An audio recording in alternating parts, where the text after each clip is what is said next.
El sistema nervioso es una red de mecanismos de regulación que se extiende desde la percepción consciente del entorno, que incluye la sensibilidad somática y los sentidos especiales, hasta la gestión y control de las respuestas motoras a través del sistema motor. El sistema nervioso se compone por neuronas y neuroglía. Las neuronas son la unidad funcional del sistema nervioso, son las únicas células capaces de transmitir un impulso nervioso que se entiende como una señal eléctrica y no pueden reproducirse ya que carecen de centriolos. En su morfología tienen una parte central que se llama soma y tienen dos derivaciones de este cuerpo, una conocida como dendritas a través de las cuales se reciben estímulos provenientes de neuronas vecinas y la otra llamada axón por medio del cual se transmite la información dirigida desde el cuerpo celular a otros órganos del cuerpo.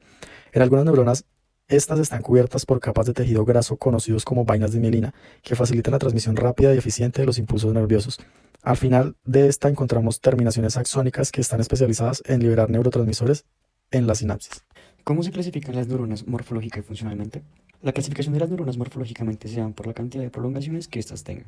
Existen neuronas unipolares, bipolares y multipolares, y su función radica en si son sensoriales, motoras o interneuronas, que estas también son conocidas como neuronas de asociación, ya que estas se encuentran dentro del sistema nervioso central y son responsables de la comunicación entre las neuronas sensoriales y motoras.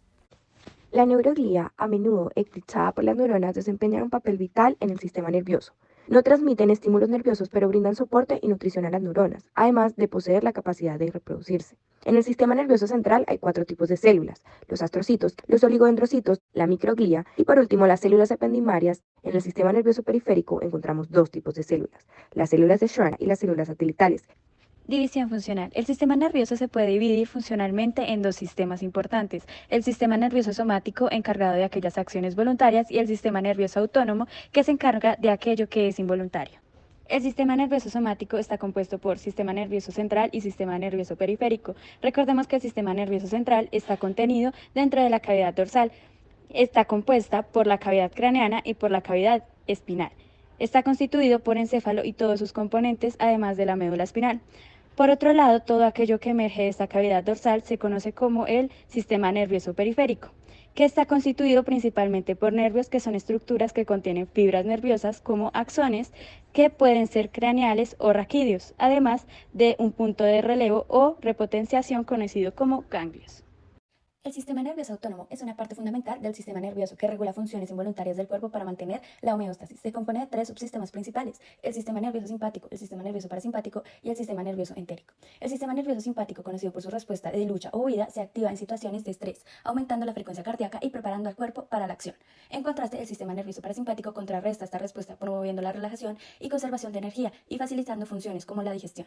Mientras tanto, el sistema nervioso entérico, a menudo llamado segundo cerebro, regula la manera autónoma de las funciones digestivas, controlando la movilidad intestinal, la absorción de nutrientes y la liberación enzimática. Esos subsistemas trabajan en conjunto para mantener la homeostasis y adaptar la respuesta del cuerpo a las demandas ambientales y fisiológicas. En cuanto a los neurotransmisores, son sustancias químicas cruciales para la comunicación neuronal. Entre ellos se destacan GABA o ácido gamma-aminobutírico, que actúa como neurotransmisor inhibidor en el sistema nervioso central, regulando la actividad neuronal. Su aumento tiene efectos calmantes y ansiolíticos, desempeñando un papel crucial en la regulación de la ansiedad y el estrés, así como el control motor. También encontramos la serotonina, conocida como el neurotransmisor del buen humor. Contribuye a la regulación del estado de ánimo y el bienestar en general. Desbalances se asocian con trastornos del estado de ánimo y también regula el sueño, la vigilia, el apetito y funciones cognitivas. Cuando nos referimos a los neuroreceptores, pensamos en las puertas presentes en la neurona postsináptica, dispuestas a abrirse para recibir neurotransmisores y desencadenar respuestas específicas a estímulos. Al llegar a la neurona postsináptica, desde la neurona presináptica encontramos dos tipos principales de neuroreceptores: ionotrópicos y metagotrópicos, cada uno con funciones y estructuras distintas. Los receptores ionotrópicos actúan como puertas transmembranales para iones, abriéndose o cerrándose en respuestas a la unión de neurotransmisores o ligandos. No requieren mensajeros secundarios para estimularse, siendo directamente activados por los ligandos. En contraste, los receptores metabotrópicos, también receptores de ligandos, no poseen canales iónicos directos. En cambio, utilizan una proteína G como segundo mensajero. Cuando un ligando se une a un receptor, desencadena la activación de la proteína G, que consta de subunidades alfa, beta y gamma. En su estado activo, la subunidad alfa se separa de las subunidades beta y gamma, iniciando una serie de eventos intracelulares. Estos eventos pueden modular canales iónicos, afectar la concentración de segundos mensajeros o incluso influir en la expresión génica. Para comprender el funcionamiento de la sinapsis debemos entender que en esencia se trata de una conexión funcional entre una neurona y una segunda célula o neurona, dependiendo de si hablamos del sistema nervioso central o periférico. Para entender cómo realmente se comunican estas neuronas debemos empezar definiendo las rutas por las que los impulsos electroquímicos anteriormente mencionados generan las aperturas de los canales iónicos. Cuando la neurona recibe un neurotransmisor o mensaje, esta interactúa con unos canales que se encuentran en su membrana. Existen diferentes tipos de canales para cada uno de los iones. Pueden ser pasivos, los cuales se abren de manera aleatoria y dependen del gradiente de concentración de los iones que se encuentran dentro y fuera de la neurona, y canales dependientes del ligando, los cuales son los que dependen de un neurotransmisor para abrirse o cerrarse. Estos canales son específicos para cada ion, como el cloro, calcio, sodio y magnesio. Esa entrada de iones positivos y negativos cambia el potencial de la membrana de la neurona, generando una despolarización si el potencial de la membrana se vuelve más positivo, o una hiperpolarización si este potencial se vuelve más negativo, dependiendo de los tipos de iones que entren o salgan de la membrana. Lo que significa que el voltaje que se encuentra dentro de la neurona, que se encuentra normalmente en menos 70 milivoltios, se vuelve más positivo en el caso de que sea una respuesta excitatoria, o más negativo. Otra manera de activar estos canales es por medio de un estímulo mecánico, como es presionar fuertemente alguna parte del cuerpo, lo que genera que se abran estos canales a partir de este estímulo de formación. Este proceso en el que el neurotransmisor se une a los canales iónicos dependientes de ligandos y se activa el paso de los iones, la cual genera un cambio en el potencial de la membrana, se denomina potencial graduado. Este potencial graduado puede generar una despolarización o hiperpolarización de la membrana, esto dependiendo de los canales iónicos que se abran y cambien el potencial de la membrana.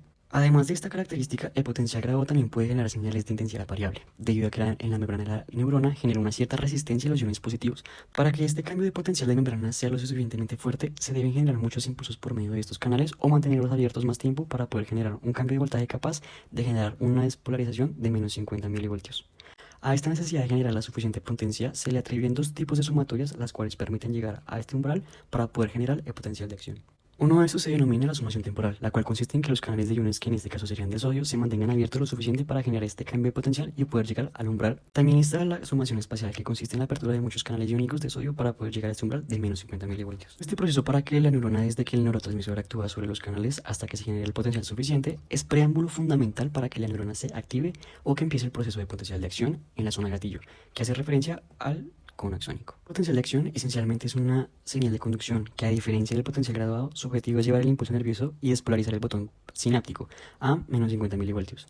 En este proceso el potencial va de menos 50 milivoltios hasta más 30 milivoltios continuamente, lo que quiere decir que tiene una intensidad fija. Desde que llega a menos 50 milivoltios, sí o sí se dispara y se escala hasta más 30 milivoltios. Esta despolarización de la membrana se da gracias a unos canales dependientes de voltaje que se encuentran a lo largo del axón. Estos canales dependientes de voltaje necesitan un potencial de menos 50 milivoltios para abrirse en el caso de los canales de sodio. Cuando este potencial llega a un umbral antes mencionado, los canales de sodio, que son los responsables de despolarizar la membrana, llegan a más 30 milivoltios y posteriormente los canales de potasio se abren y van repolarizando la membrana. Esta repolarización lleva el potencial de membrana nuevamente a menos 70 milivoltios, que es donde está en reposo. Este periodo en el que la membrana repolariza se denomina tiempo refractario absoluto, que refiere al tiempo total en el que la neurona se demora en llegar nuevamente a este potencial de reposo.